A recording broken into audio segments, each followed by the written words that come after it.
ফেসিস্টের আমলে যে কোনো দুর্ঘটনা ঘটলে আমরা দেখতে পারতাম যে হত্যার মানে যে কজন মারা যায় ওরা গোপন করে নিজেদের ক্ষমতা জাহির করার চেষ্টা করে। এখন আবার সেম কাজ কেন করা হলো? মাত্র 40 জন কিভাবে মারা যায়? কিভাবে মারা যায় মাত্র 40 জন? ওখানে কতজন ছিল? আর কত সহ্য করতে বলেন? আর কত সহ্য করব?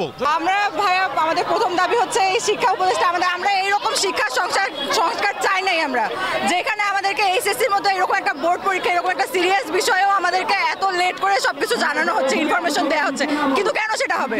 আমাদেরকে জানানো হইলে তারা সন্ধ্যা 7টা-8টার মধ্যে জানাই দিত, আমরা ওইভাবে প্রস্তুতি নিতাম। রাত 3:30টার দিকে কয়টা স্টুডেন্ট জেগেছিল? আমি ছিলাম, ও ছিল, আর 2-1 জন ছিল। কয়টা স্টুডেন্ট জেগেছিল? সকালে উঠে তো অনেকে চলে গেছে কলেজে, আর সকালে উঠে কতজন ফোন নেয়? আমাদের পরীক্ষা শুরু হয় 10টায়, সেখানে যদি আমাদেরকে 3:30টার দিকে জানানো হয় যে পরীক্ষা স্থগিত, সেটা আমরা মেনে নিব? এটা কেমন শিক্ষা উপদেষ্টা আমাদের? তারা দাঁড়িয়েছে আমাদের শিক্ষা উপদেষ্টা, যিনি একদম মেরুদণ্ডহীন, তার পদত্যাগের দাবি নিয়ে। আমরা দেখতে পাচ্ছি যে তিনি একজন বিবেকহীন মানুষ, তার কোনো কাজের আমরা সঠিক হিসাব পাই না। তার কাজ আমাদেরকে তার সচিবদেরকে কাছ থেকে জানতে হবে। কিন্তু তিনি কালকে যে আমাদের মাইলস্টোন কলেজে এতগুলো ভাই বোন মারা গেল, তিনি সেই মানবিকতার জায়গা থেকেও আমাদেরকে বিবেকহীনভাবে একটা সিদ্ধান্ত দিয়েছিল রাত 10টার সময়।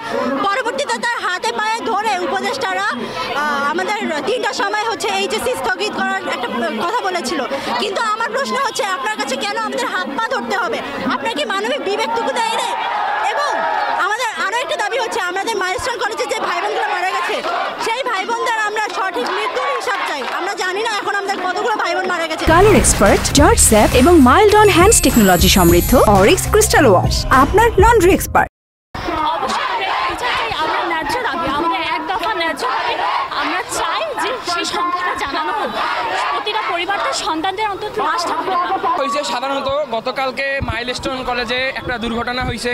বাংলাদেশ বিমানের একটি বিমান F7 ধ্বংস হয়েছে। সেখানে একটা মারাত্মক রকমের দুর্ঘটনায় আমাদের ছোট ভাই বোন অনেকে ওখানে মারা গিয়েছে। এই মারা যাওয়ার প্রথম বিষয়টা হচ্ছে, মিডিয়া কোনোভাবেই তাদের সঠিক তথ্য দিচ্ছে না, কতজন মারা গেছে, কতজন কি হয়েছে, তাদেরকে আটকে রাখা হয়েছে মিডিয়াকে। দ্বিতীয়ত, আমরা একজন এইচএসসি 25 ব্যাচের একজন শিক্ষার্থী। আমাদের আজকে পরীক্ষা ছিল উৎপাদন ব্যবস্থাপনা দ্বিতীয় পত্র এবং কেমিস্ট্রি দ্বিতীয় পত্র।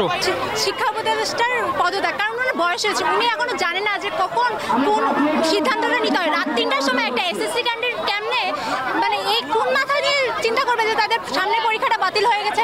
এটা কোনো সময় হয়? রাত 3টা হয় যে আমাদের কালকের এইচএসসি পরীক্ষা হবে না, এত সোজা আমরা কি খেলনার পুতুল? 10টার দিকে আপনারা বলেন যে এইচএসসি পরীক্ষা হবে, আবার 3টার দিক বলেন যে এইচএসসি হবে না। এটা কি ধরনের হাস্যকর বিষয় হয়ে গেল না?